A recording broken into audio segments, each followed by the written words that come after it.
Na koga sada dignuti glas, kome razbiti zube, ko to čuva nas. Dok Sisak plače i teško mu je, Glina i Petrinja broje žrtve. Na koga sada dignuti glas, kome razbiti zube, ko to čuva nas. Dok Sisak plače i teško mu je, Glina i Petrinja broje žrtve. Dok Sisak plače i teško mu je, Glina i Petrinja broje žrtve. Lijep pozdrav! Nalazimo se u Glini u dobrom društvu sa članovima grupe Hipertenzija. U zadnje vrijeme poznata je po pjesmi Ko to čuva nas. Dobar dan, dečki, hvala što ste nas ugostili. Dobar dan i lijep pozdrav Top.net televiziji. Hvala vam što ste došli. Danijel. Darko. Tihomir. Ivan. Kako je nastala pjesma Ko to čuva nas? Ili možda Tko to ne čuva nas kad se Da, može se tumačiti svakako, posluša? ali uglavnom glavni izvor inspiracije je bio potres.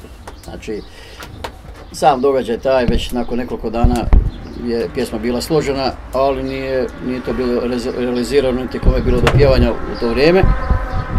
Tako da je onda malo kasnije to sve nastalo. E sad, kako je nastala, zašto je nastala, ima tu više tih razloga. Potres je svakoga pogodio. Nas posebno, mene osobno, zbog smrti tog našeg prijatelja i svih ovih koji su poginuli tu. Ne znam šta dodati. Eto, inspiracija ne treba veća od toga samog čina. Autori, glazbe, teksta, produciranje. Pa evo, ja sam napisao pjesmu, pa uglavnom i glazbu, ali imali smo malu pomoć od jedne naše prijateljice koja sad radi i nije mogla doći tu, trebala je doći, Josipa Vrbanac, koja je jedan dio svog teksta i svoje jedne pjesme isto dala, to nam se baš dobro poklopilo i tako da i ona sudjelovala u tome. A producirao je i sve je snimao Tihomir, pa ćemo više oko toga nešto reći. Dobro, tehnička priroda kad je u pitanju. Da.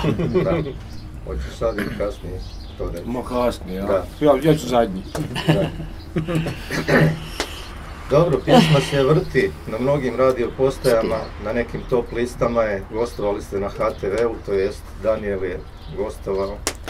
Pa eto, mene zadesila Darko voli više pričat na radio, a ti Da, na televiziji. mene forse na TV nije zbog izgleda, jer da je, ne bi vjerovao. Da, zbog izgleda, gledaj, ne možemo se mi... Ovo nam je najljepši član, ali evo, ja sam tako igrom slučaja završio tamo jer oni nisu mogli... Jedino na tebi radio internet zapravo taj dan. A i meni u biti internet da radio taj dan. A šta reći, bilo nas je eto po tim malo radio stanicama i drago nam je što je bio taj interes da se uopće pjesma zavrti i drago nam je što smo završili na Dobro jutro Hrvatska. Nama je to velika stvar, iako velim, nismo mi imali sad nikakve tu u startu nekakve ambicije da to, ne znam sad šta stvorimo s tom pjesmom, ali drago nam je u svakom slučaju da je to došlo do ljudi i tako, da ljudi mogu slušati šta smo mi načinili. Da se vidi da u Glini ima rock'n'roll. Pa da ima općenito glazbe, da. Za nas takozvane propale već rockere, ja sam već... Je velika stvar biti na televiziji, pogotovo Hrvatskoj televiziji. Pa je. I je li bila trema na HTV? I plaćamo pretplatu HTV, da znam. Pa je bila trema, onak, više mi je bilo onak malo prije trema. Kad je došao sam taj intervju, nije mi to toliko bilo. Više mi je bilo trema nekak na radio, nismo, to jest ja nisam baš imao prilike, ne znam, negdje nešto javno govoriti, stupati, tako da čak me iznenađuje da nisam imao veću tremu na TV. Ha, normalno da je prisutna bila malo. Ajmo malo ko šta svira u bendu, ti si ja sviram bas gitaru, da. Solo gitara. Tako, da, solo po potrebi šta treba, ritam. Ti imaš onu staru rockersku gitaru. Ja imam blues gitaru, blues gitara. Sve mi je se žao riješiti, a teško mi zasvirati. On je jedini živuć koji svira takvu gitaru, ovi svi su već... Ja i Neno Belan imam isti gitaru. Belan ima tako. Još davno dok je u Đavovi, a možda i sad. A to je ta. A tu su oni negdje generacije. Možda i čuja stari koji god. Znaš, pričaju o ljubavi. Tihomire na bubnjevima. Mi smo jedno dugo vremena nimali bubnjara i onda, evo tako, prije baš ovog potresa, malo smo, dosadno nam bilo, pa ajde, malo smo onda s Tihomirom svirali, vježbali i tako je on i odsvirao i bubnjeve na ovoj pjesmi. Koga drugog? Pa nema mi to bubnjara. Dobro, Tihomir je poznati od prije, evo. Pa kako kome, da. Je, to je bilo nekad prije, ali meni je drago jer sam ja nekad se čujem prije svirao i bili smo baš ono od mladih dana mojih, ne mogu reći za njega da su njegovi mladi. Hvala lepa. Jer baš se veće ovoga, mnogi ljudi sad sreću koji nas sretno pitaju kad je sljedeća pjesma na meniju, a čuja tu se našao na svoj račun, rekao je, veli, ja svakih 50 godina pišem jednu pjesmu, znači morat ćemo čekati još neko duže vrijeme. Da bude ko Mojsije, 120. Drago mi je opet da su izabrali mene jer tu smo si blizu, otprilike se kužimo i napravio dobru pjesmu, zbilja dobru pjesmu. Na prvi riff kad mi je poslao mobitelom, bio sam siguran da će pjesma se svijet mnogim ljudima. I dečki su tu dobro posložili, odsvirali. Najlakše je bilo snimiti kad je nešto dobro i kvalitetno, dati neki drugačiji profil i pjesma je razlučila. Je, kod mene, to smo doma, da. Zbog korone nismo mogli birati, htjeli smo do Londona skočiti, ali problem je bio s tim propusnicama i to. To, COVID, da. Ali da nije on to pogurao, odnosno da nije prepoznao da to valja, mi to nikad ne bi isforsirali jer... Ja ću se morat nadovezati na nešto, davno prije te pjesme, Tihomir je tako, uz neke razgovore, imali smo često pili kave na određenim mjestima, nije bitno. I on je stalno znao pitati zašto nas trojica, u biti tada on nije s nama ni bio, ne znam bio možda na kojoj probi, zašto ne bi nešto stvorili i da probamo nešto izbaciti. Kao, za uspomenu. I to je ono, eto, prošlo je koliko, od toga je prošlo možda pola godine i izrodila se ova pjesma. Velim, kao nekakav prorok je bio i tako da nam je drago da je on baš sad s nama tu, evo, i bubnja i to je to. Hvala, časti, šta je. Je. Jer ja volim ono, sa ljudima koji su popularni, koji to kuže, koji to rade na takav način, ja se volim s njima družiti. Šta jest to? Da čujemo i drugog gitaristu, ili je ravnopravni prvi gitarist? A ne, prvi je ipak Darko. On je ipak metalac. Stari metalac. Ja više sam, ovaj pastirski rok za mene, ali on je baš metalac. Pastirski. Pa dobro, pošto je meni to prvi intervju, malo imam čak i tremu, jel nije to mala stvar biti na TV-u, ali sve u svemu pjesma je eto, malo su bili čak i skeptičan koliko bi to moglo imati uspjeha za nas je to naravno veliki uspjeh što smo to uopće snimili tako, evo dečki su se potrudili, osobito Darko, tako da sve u svemu to je ok, evo ispalo. I za Glinu je veliki uspjeh, iako kod nas u Topuskom su znali napisati komentare na fejsu. 2 iz Topuskog, 2 iz Gline. Da. Je li to tako? 2, pa tako, ja ne mogu pobjeći, ne mogu ja biti nikako rođeni Glinjanin. Nije 2, on je tu na pola, 2,5, 1,5. Ako ćemo sad, kako je čovjek rekao, ne brojimo uopće krvna zrnca, tako da nećemo niti ko je odakle, nego ćemo reći četvorica s Banovine je pogodilo cijelu Banovinu, ajmo reći da smo mi malo, ajmo reći da predstavljamo možda i cijelu Banovinu, bar što se tog potresa tiče i s tom pjesmom koja je tematski vezana. Pogotovo malo krđanski dio ovdje, mi je što dalje od Siska sve veća krđanija, jel? A to si ti baš jedan put spominjao u nekim svojim... Omiljeni izraz krđanija. Sad da ne idemo po rijeku riječi krđak. Da, dobro, nepotrebno, da. Inače, rekli smo, pjesma se vrti širom Hrvatske, je li tako? Pa je, da. Evo Tihomir će malo o tome... Ja sam nešto pratio u zadnje vrijeme, da, ali nisam baš nešto puno pažnje tome davao. Jer znam da je dobra i da će se sigurno vrtiti, zavrtiti. Imamo na Ogulinu, čini mi se, Karlovac, ti si razgovarao sa Osijekom. Osijek, Sisak. Ima puno, ima dosta radijskih postaja koje su našle sluha za taj dio priče koje to vrte. Jer opet ni svaki radio nema profil za tu vrstu glazbe. Ali što nam je posebno drago, što se vrti na radio Banovini, svaka im čast, znači da jedan put puste tako jednu rokersku pjesmu. Pa je, drago. Jasna, hvala, ti si glavna za to. Svaki dan, vjerovatno. svaki dan skoro. Pa je, okrene se, da, i to je drago. Ali to ljudi zovu pa vam A kažem. je, vidim ja po tantijemima, evo već je AMG Pa uplaćen. ima, da. Po tantijemima se već da i živjeti od toga, ja. Pa, Od ovih 5000 Bolje su živi. pregleda na YouTube-u živo. kao bolje su ovo. živi u zadnja 3 tjedna. A nije, Šta je? Ja bar, ja ne znam. Evo je drugi roštilj. Da, meni drugi roštilj. Da, dobro je. Ja sam roštiljio svake godine jedan. Hvala na roštilju, by the way. Ne. I To je naš To je meštar prvi zvona. dio, da. Moje imate zvone. informaciju kako je u Glini primljena pjesma? Imamo. Evo, Hrk ima. Od Glinjana. Reci malo o tome šta. Pa dobro je, pozitivno, dosta se ljudi javilo, rekao kao da je stvarno ono. Ipak dobro, velim, nema tu bendova, ovo ono, Da. pa je sad kao prva, ajmo reći, rock stvar, pozitivne su reakcije. Drago je ljudima, Pa drago naravno je da se ljudima malo- zato da bilo šta ide, jel? Naravno. Osobito u vezi te situacije koja se Pogotovo- dogodila, eto, malo A da. promovirala da se čuje i za nas.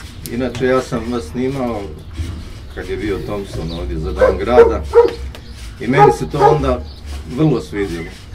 Samo onda ste vi više zafrkanski, vi ste inače zafrkanti, A jesmo, da.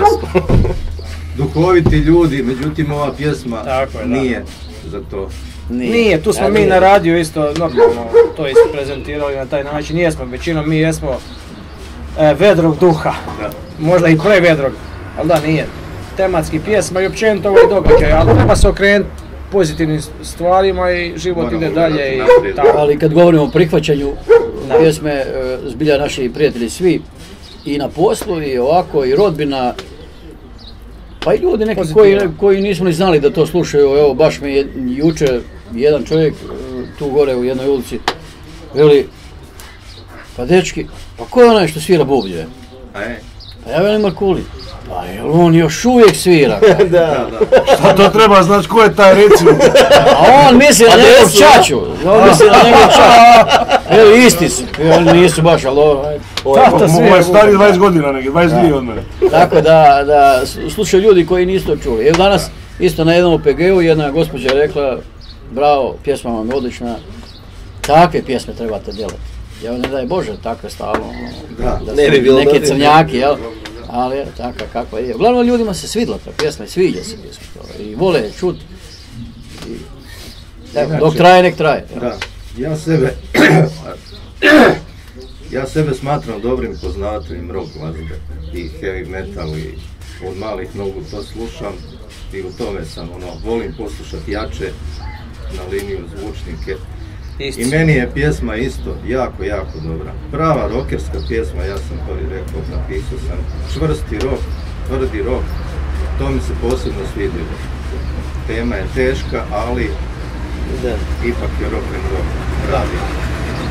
Je, slažem se. Ja, Darko kaže da će, da je iduća pjesma, pošto je ovako dosta emotivan, da će biti neka ljubavna, to je njemu ta tematika. Romantična ipak. nekakva, Da, ali isto neće ćemo- romantik, ovako, to je vanjština kao gruba, ali zapravo je veliki romantik. Uz film, Ne voli moja žena kad ja pjevam ljubavne pjesme. A nisi ja ne govorim o tvojoj ženi, o tebi ja govorim.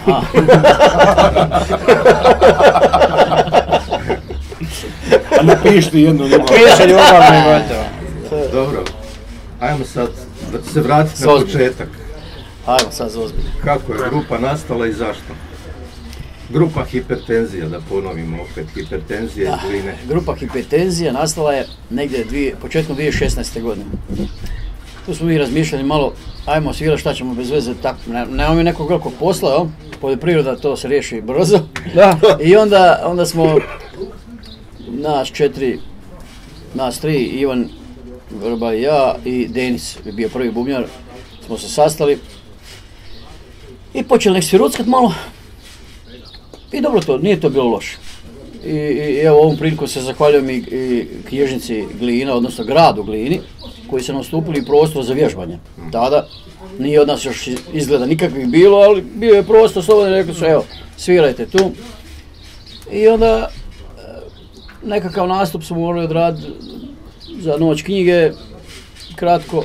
Nismo imali ime, šta ćemo, kako ćemo, puno smo mi tu razmišljali o svačemu, ali onda nas poveznica jedna spojila sve.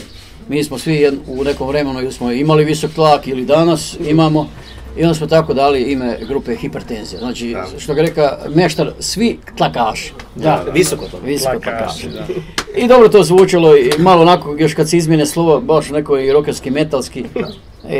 To je to. Što je najbolje s tom muzikom koju sviraš, nekom tlak možeš i To dignuti. Nema sluh za takvu vrstu glazbe. Ne samo nekom, to je... Mi nakon probe, ja mislim da imamo ono, I tako je to i hrvatske ostalo. pretenzije. Tako je to i ostalo i... Dobro, ako bude šta trebalo, tu je naša snimateljica koja radi u ljekarni, pa slobodno se obratite za lijekove. Ko pjera neva? Norpensanil. Lacipil. Pivovara neću reklamirati. Ona spušta tlak. El Direkt. Nisam, evo ja moram biti iskren, nisam još završio na tim tablecama za skidanje. Ali super su moguće. Ja se izvičem, ja ono, nekakav ventil. Ljiljo, za što je El Direkt? El Direkt. Pa ne zna dečko pije, to je. Šta je El Direkt? Pa ideš ono direkt. Ja se pročital, ali meni to iskoči u reklamu na internetu. Znači da puno njuškaš od tebe. Dobro. Vi svi, hvala Bogu, radite, zaposleni ste i u smjenama radite i svakako, jel ima vremena za vježbanje, za rad? Pa ko što smo već evo, par puta napominjali ovo što se ispitivamo, za jednom tjedno, ajmo reći u prosjeku, da se nađemo, podružimo, popijemo jednu pivu, dvije i zasviramo malo i pa eto izbacimo možda nekakvu negativnu energiju, zato ima vremena. Sad za, mislim, nastupi, problem su sad, to bi bilo, ali općenito. Ali uvijek mi nađemo vremena za dobru ekipu i tako znali smo svi luckati za taj rafting i takve nekakve privatne zabave. Sve na dobrovoljnoj manje više bazi, tako, za prijatelje. Da nađe se vremena, nađe se. Kao što si rekao na HTV-u, amaterski band. Amaterski, uvijek amaterski, ostaćete to. Pa i ostaćemo, da. Mi komercijalno ne svjeramo baš ništa. Da. Jedino ako bi našao nekog dobrog sponzora, kojeg bi amaterski pretvorio u profi. Dobro, koju glazbu svirate, obrade, znači, kad imate nastup, koja je to glazba? Domaći rock. Domaći rock, da, taj novi val, Da, više manje, znači, Prelokaz, Juro Stublić, ne znam, ma ima sve. sve te Azra, sve te grupe nekakve isto. Pa evo, šta smo svirali, pa ima. Pa pokušamo i te strane malo. Da, ali to u biti, to samo na probama smo recimo svirali, tak te nekakve, Metaliku smo svirali, nešto smo i Maidene probavali, tako. To je opet Ozija, kako zove, Black Sabbath. Ali to je onak, baš bilo u našem krugu. Mi to za sebe. Da, ovaj domaći rock je baš ono, mislim, nekakav mainstream što svima može proći. Da. Ali Jim Perl nam je... Jim Perl, on se zove za Pearl Jam recimo i tako. Da, Jim Perl, da. Jim Perl i to. Dobro se mi je da vas zbacio. Da. Dobro, nova pjesma neka. Pa Vrba ima tekstova, mora samo čovjek pregnuti da malo glazbe složi. A složi to i Vrba, samo dok ga pčelarstvo koga muči. Da, jako zujenje i to malo i sluha. Puno zuje i malo meda daje. A gledaj, ne znam, za ove pjesme, nije da nemamo vremena, ali nekako nismo mi ti hitmakeri i onda... Ali nemojte do tragedije budu isti. I onda uvijek misliš, a šta će sad to pisati, to neće niko slušati, jel? A daš je truda, daš njemu truda dok to snimi, daš svima truda, a ono, ne znam. Snimit nešto, recimo ako ova korona potraje, znači... Neku pjesmu u koroni. Da. Evo katastrofe, da, ali ne, nego velim, nema sad tu toliko. Pa nismo čak imali jedno vrijeme ni probano kad je bilo baš kritično vrijeme, nismo da... mjeseci čak možda. I možda nešto stvorimo za uspomenu, velim, možda neki albumčić bi bio dobar da... Ili pjesmu u Glini, Pa nije, ima jedna dobra pjesma u Glini, to je Skratski napisao. Da. Tako da ne bi htio kvarti nešto. Moram već posle pola. To je dobra stvar. Ali ja osobno nekako sam uvijek imao želju neku domoljubnu napravu pjesmu, nešto braniteljsko domoljubno u tom smislu, pa a nikad mi to nije naišlo baš ono, da. Ali evo, spominjem to već više puta, sad možda što ja više spominjem, možda najđe. Da. Da se vratimo još na ovaj spot, kako je došla ideja za spot i kako je nastao spot? Spot je većinom u ideji i realizaciji Tihomira bio. Opet Tihomir. Da, uglavnom je on imao viziju tog spota. I naravno moramo spomenuti i našeg snimatelja Kristijana Kuzmića, koji nam je ustupio svoju aparaturu, dron, kamera, 4K kamera. I sve to snimio, za sve svoje obaveze koje ima. Nije 5G, A ima obaveza? Da. Nije 5G, ali 4K. Nije 4K.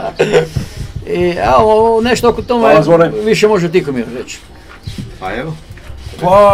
Pa rekao ću ja sve, znači pjesmu kad je bila gotova, kad je dala ono što je dala, tražila je video spot, to ne mogu govoriti. I kad sam ja rekao, dečki moramo snimiti video spot, niko nije bio protiv, samo s čim i kako, otkud. Dobro, čak smo bili malo skeptični, jel to uopće za spot, ono kao... Kud, šta, gdje? Da, lepo. Šok nama amaterima. Da. A dobro, ali je pjesma stvarno dobra, šta je i zaslužuje jedan video spot. Kakav god da snimimo, bit će bolje nego da ga nema. I tako je bilo. Ja sam gledao slučajno na internetu te neke video uratke od pojedinaca ko kako radi, sad svako ima neku svoju tarifu. Pitao sam Kristijana, je zainteresiran za jednu pomoć. S obzirom da je COVID, da je bio potres, da smo svi u banani, bendovi malo sviraju, ne sviraju, maltene glazba je se zaustavila u tih zadnjih godinu dana. I Kristijan je pristao snimit, ja sam odradio montažu, sugestiju kolega iz benda koji su rekli ovo izbacite, ovo je dobro, tu sam isporužno, tu sam ovako, tu onako, ovo pusti, čo ja najviše tražio. Kažem, mene stavljaju u prvi plan, ipak sam ja napravio pjesmu i tako. Uglavnom sve uz dogovor i nije bilo teško. Da, izgređena ipak kao to je. Pozdrav Gređanima!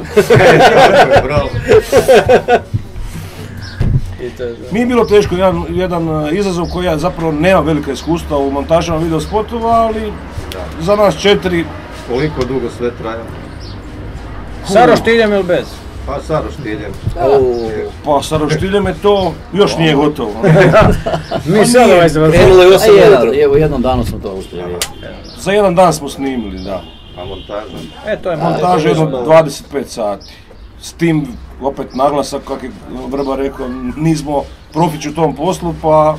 Ali ton je dobar, ne, to je super. A, za zvuk, za zvuk. Maestro. Bili su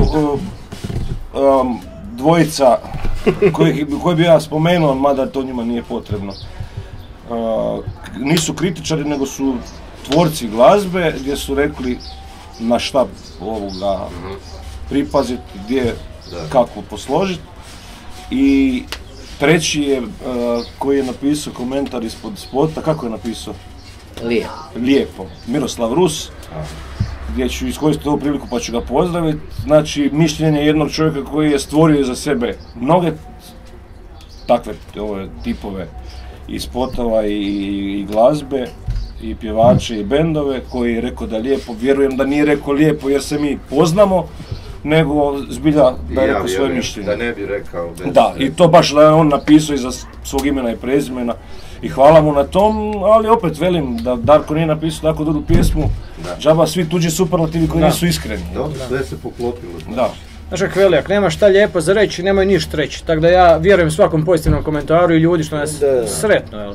Ja sad da nemam nekom nešto lijepo reći, pa ne bi sad dolazio, snimit ću spot baš i bez veze, šutio bi znači, ili me ne zanima, tako da to svakako vjerujemo da ljudi koji su napisali i rekli pozitivno da to tako i je. Dobro, svi ste sretno oženjeni, nema djevojaka, znači, koje bacaju na vas. Evo Hrki. Nije, on nije. On nije. Nisam oženjen, ali sad poslije ovog spota i pitaj ga koliko je dobio očekujem tamo do, eto... Očekujem prosjedbu. Da, bar negdje tamo do sredine 7. mjeseca. Da ima s kim na ljetovanje. Da ima s kim na more ići. Najdalje do Velike Gospe.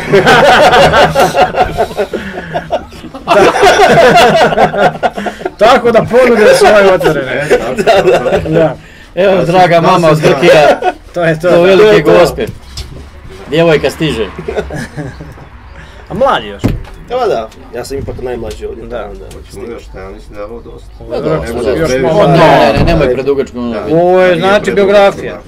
Ja sad jedno još broj cipela da rok, nemoj to. Ne, ovo je to, nećemo. Dobro, dečki. Odjeva, zahvala i gotovo. Dobro, dečki, puno sreće u daljnjem radu. Hvala. Hvala vama što ste došli.